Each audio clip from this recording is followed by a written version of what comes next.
Hello Joy Seekers and welcome back to the Creative Freedom Movement. My name is Erin and for those of you that don't know me, so let's get stuck straight into it. There are confessions to be had on my behalf. I have been hiding. And hiding is just really another word for not owning and accepting your uniqueness, who you are, understanding that you're enough, all that sort of stuff. Now, I've been one busy lady over the last 8 months, avoiding my purpose, whilst rocking a sequin dress doing a Carole King tribute show, and also getting pregnant. That's right, I'm growing a human, which is pretty cool, which has triggered one hell of a self-discovery journey and a half. And there's nothing like bringing another human into the world to make you get solid on who you are, as well as asking for what you want and need and learning to say no, which is really hard for me. But the kids in our life, blood related or not, nephews, nieces, our own surge up questions on what kind of world we want them to live in, and the mark we'd like to leave, and our legacy that we'd like to leave for them.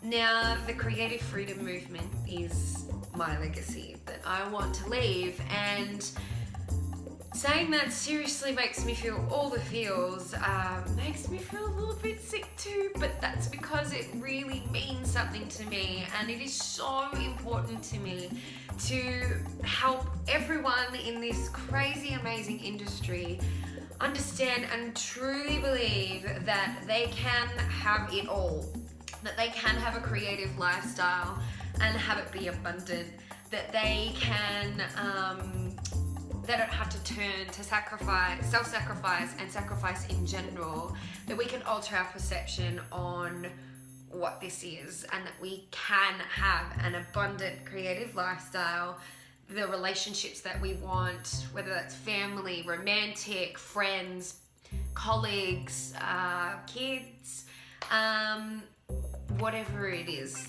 that you can have the life that you want. Now, it would be very easy for me to wash over the last 8 months and just talk surface level with you guys about the issues that I've been facing, and just squash the last 8 months into one quick video, because that would be playing into my avoidance sabotage programming, which I really like to do, but I'm being brave and I'm challenging myself to break it down, because that's what I want to share with you guys. I want to talk about the real stuff. I want to talk about the what's and the whys of what has been happening with me, because that's what we're about at Creative Freedom Movement, and that's what the Zoe Method is about.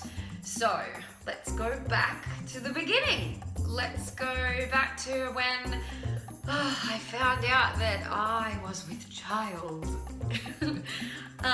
which for me is really about not accepting change, or not accepting change at all, really. Not only did I miss all the signs, all of them, because I wasn't in touch with my body whatsoever, and was in a massive space of denial, because I subconsciously thought I could control when I would fall pregnant and all those sort of things, and how that was going to happen. I truly believed that. You don't have much choice in the matter, unfortunately. It's going to come when it wants to. And it was actually my husband who approached the subject with me, saying, "Do you think you might be, possibly?" And I went through the full spectrum in one sentence of, "No, I don't think so. Yeah, well, yeah, actually, no, not possible." Then the surge of fears and everything came through when my 5 pregnancy tests, that's right, 5, came up positive. It was pretty full on what I was going through, and you know, the hormones and everything that's going on in your body when you're pregnant is heightens everything anyway. I went from joy to shock to denial to guilt for feeling ungrateful, for not accepting this beautiful gift that was happening to me, because there are women out there as well as women in my life who are trying to fall pregnant and all those sort of things. But this was my guilt program coming up, because I love to feed the comparison sandwich to Gizmo, my little gremlin, so that I can get Spike in full throttle and start constructing those beautiful stories about different things. And also, I just landed a show, and that all just fed into one. So the blockbuster stories that were incredible, full of drama, and I got sucked into every plot, and it's just an elaborate avoidance tactic. And programming that tends to manifest for me when my greatest and truest joy is coming into fruition. I found myself in conversations where I was saying, oh, nothing's gonna change at all. I'm just gonna have a tiny human, you know, but everything's gonna stay exactly the same. And I was determined about that. Yet everything changes in that second that you see that positive line come up on that stick, or any of it. Now, I just had to decide in that moment how easy I wanted to make the next 9 months for myself. But I went, easy? This is a foreign concept to me. This must be a European thing. I don't understand this word. I went into such a state that I remember gearing myself up for disappointment, where I picked a fight with my husband, really full on one, to soften the blow for when I had to call my producer to say that I was pregnant. And because I knew exactly what she would say. They were going to say, sorry, no, we can't have a pregnant woman on stage singing. That's unheard of. We're going to recast. But I was greeted with love and support and a don't be ridiculous, we'll keep a bucket side stage if you have to run off and vomit, I'm making cupcakes when you announce it to the cast. And I couldn't believe it. I hung up the phone, I cried, said sorry to my man for being a little bit overwhelmed and a bit crazy about it. Which was the response from him was, I told you it would be fine because you're too talented for them to say no. Funny how other people can always see the brilliance in ourselves, but we can't really pull it out in us. So what do we do when we find ourselves in a really heavy place and avoiding change? Firstly, you need to call it for what it is. Admit that you are in a program. Until you can accept that these emotional reactions, blaming others, saying that it's their fault, all those sort of things, and sometimes the physical manifestations that come up with that too, it's our body telling us that we're not pursuing our purpose, that we're not in touch with our higher selves and our higher selves' wants and needs, our joy, all those sort of things. Then you need to ask yourself, what do you need to do to help you get back to your truth and your joy? To get them back on the megaphone rather than Spike the Gremlin. Is it a yoga class? Is it a dance class? Do you need to sing? Do you need to play an instrument? Do you need to journal? Now, one of my favorite activities to do is what I call a brain dump. So this is where you write everything out every single day that's going on for you, even if it's just writing the same sentence over and over again on a whole A4 piece of paper, because you can start to then get it out of you and you can start to assess what your whys are, because your truth is going to start coming through. Now, for everybody, it might be different. For me, it was avoiding my greatest joy, the creative freedom movement, as well as being a mother, as well as having a child, all those sort of things. Now, for you, it might be something different, or it might be something similar, or the same. Awesome. I hope that this can help you. Now, my whole thing was revolving around accepting and supporting my transformation, which sits in the liver meridian. And it's coupled with emotions like responsibility, anger, fight with my husband. Blame, bitterness. And when you think about the function of the liver, which is it detoxes, it's detoxification, and it also feeds into the large intestine, which is all about letting go, right? And as well as it runs through your hip area and your baby housing, baby making areas.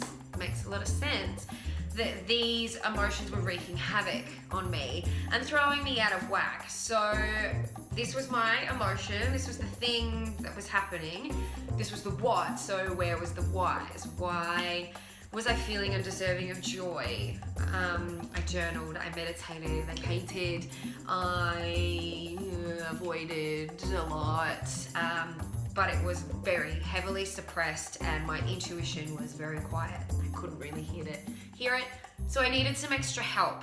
And it's important to know when you need extra help and don't delay it. The universe will kick your butt if you do. Trust me, it's not fun. They'll always give you a jumping castle at the end, but it's not fun. It's okay to admit that you need someone else's help or guidance. So I booked in a balance and we worked through some of the deeper issues that were attached to my beautiful avoiding sabotage program. So there was a lot of inner child work that needed to be done about becoming my own inner child's mother first in order to be a mother, rather than looking to my own mother as well as others to satisfy a really deep longing for love, which ultimately only I can fulfill for her, because no one else is going to be able to show little Erin, the kind of love that she wants. I can only give her like her special unique blend of love, the spice mix that I own, that's my trademark. Small epiphany, just a little one there. And boy did she need convincing to come back, and a good 25 plus something years of crying out for attention through banging on glass windows that was completely soundproof, but through some visualization techniques and a couple of other things that we worked through the balance, we were able to coax her back and bring her back to me and let her know that she is ultimately a part of me indefinitely, and that I am responsible for her, nobody else, and will be. The journey's still going. I'm still working on it. So you know, like these sort of things, you've got to take your time with it and work through the stuff and whatever that means for you. So my inner child loves drawing.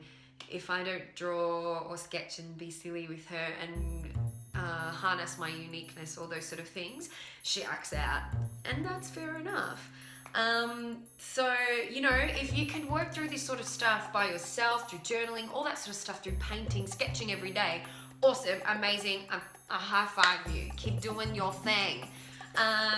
If it's inspirational videos that you need, whatever it is, but if you need some extra help, whether that's with a therapist that you're already seeing, whether that's a different holistic practitioner, whether that's with me, come have a tune up, come and see what we're about, or a different Zoe Method practitioner, whoever that is or whatever that is for you, it's really important for you to go and seek that out, because sometimes those avoiding programs or those sabotage programs are really, really stubborn and difficult to kick out and to move, because there's deeper underlying causes of things that are going on that you're not willing to see, because what are you in? Avoidance, right? Sometimes you just need some extra help, but you know, each to their own, and everybody's on their journey. So hopefully this has helped you. I'd love to know your thoughts. Comment below if there's something that's going on with you. I'd love to hear it. Maybe we can make a video about it. I don't know. It's completely open. yeah, so that's everything. That's my confession for the week. And I am endeavoring to post as many videos as I can, keep it real, tell you what's going on for me. I have plenty of things to talk about being on tour and being pregnant. I've got 10 weeks left, which is insane. Oh my gosh, it's crazy, but very exciting. Yeah, so tune in for the next one. Follow us on Instagram, on the Facebook, all that sort of stuff. Get involved, ask questions, contact us, whatever you need. Until next time, guys. Catch you later, Joysters. What? Oh, it's a human growing inside a human.